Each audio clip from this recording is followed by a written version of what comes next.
మరునాథ జీవాహారమును ఈ ఆధ్యాత్మిక కార్యక్రమమునకు మీకు మా ప్రేమపూర్వకమైన ఆహ్వానము తెలియచేయించు ఉన్నాము.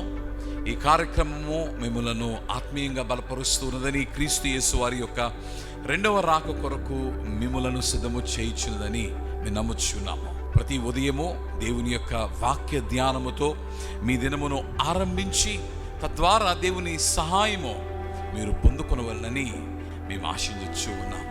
Prayer wins. ప్రార్థన నిన్ను గెలిపిస్తుంది. మానవుని యొక్క జీవితంలో పోరాటములు అనేకమైనవి ఉన్నవి. కొన్ని పర్యాయములో కొందరికి వారి జీవితమే పోరాటముగా ఉంది. For some, if they have battles in life, for some, life itself is a battle. Sometimes this battle is associated with flesh, and sometimes it is also associated with soul and spirit. But the truth is, there are many battles in life.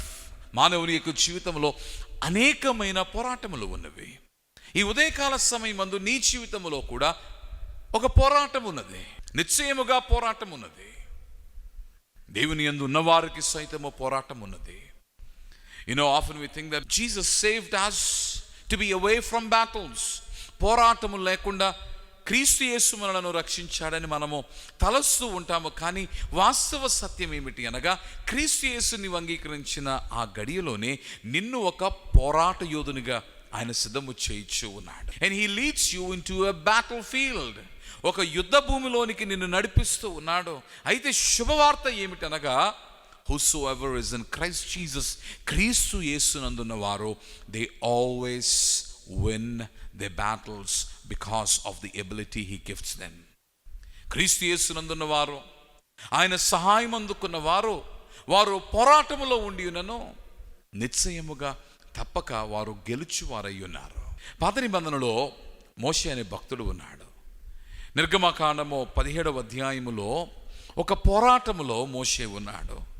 Scene అరణ్యములో వారు చేరిన తరువాత రెఫీదీము అను స్థలమునకు వచ్చేసరికి ఇశ్రాయేలీయులు త్రాగుటకు నీళ్లు లేనందున వారు మోషేతో వాదించుచు ఉన్నారు. వారు మోషేతో వాదించుచు దేవుని శోధించుచున్న వారిగా వారు ఉన్నారు. అందుకని మోషే నిట్టూర్పు విడుచుచు, మీరు నాతో వాదించనేలా, దేవుని శోధింపనేలా అని మాట్లాడుతూ ఉన్నాడు. ఆ సమయమందు అనగా పోరాటములో ఉన్న మోషే చేసిన పని ఏమిటి? మన జీవితంలో చాలా పోరాటాలు మనకెదురుగా నిలిచి ఉన్నాయి. అది శారీరకపరమైన పోరాటము కావచ్చు, లేక నీ ఆత్మతో ముడిపడి ఉన్న పోరాటము కావచ్చు, నీ కుటుంబము కావచ్చు, లేక నీ ఆర్థిక స్థితిగతులు కావచ్చు, లేక నీ సమాజము కావచ్చు, మరి ఏదైనా కావచ్చు. నీ పోరాటం ఏదైనానో కూడా ఒకవేళ ఆ పోరాటములో నీవు గెలవలనంటే నీకు కావలసింది దేవుని సహాయము. ఆ దేవుని సహాయమే నీవు ప్రార్థన అను క్రమములో నుండి నీవు పొందుకుంటున్నావు. మోషే మాట్లాడుచు, వారు త్రాగుటకు నీళ్లు లేనందున కొద్దిసేపటికి వీరు నన్ను రాళ్ళుతో కొట్టి చంపుదురని మాట్లాడచ్చు. అనగా అంత పోరాటము, అనగా it is a battle of life. తన జీవితంతో ముడిపడి ఉన్న పోరాటము. అట్టి పోరాటములో మోషే చేసిన పని ఏమిటి అంటే, he went to God in prayer. దేవుని యొద్దకు ప్రార్థన మూలముగా చేరాడు. ఈ పోరాటం ఏదైనానో నీవు జయము పొందవలనంటే నీకు దేవుని సహాయము కావాలి. ఆ దేవుని సహాయమే ప్రార్థన అను క్రమశిక్షణలో నీవు పొందుకోగలవు.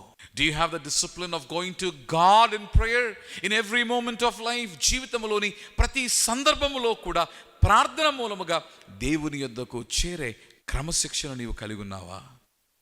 I don't know how your day is today. You might be in many battles, but if you can start with prayer, you will surely receive the help of God.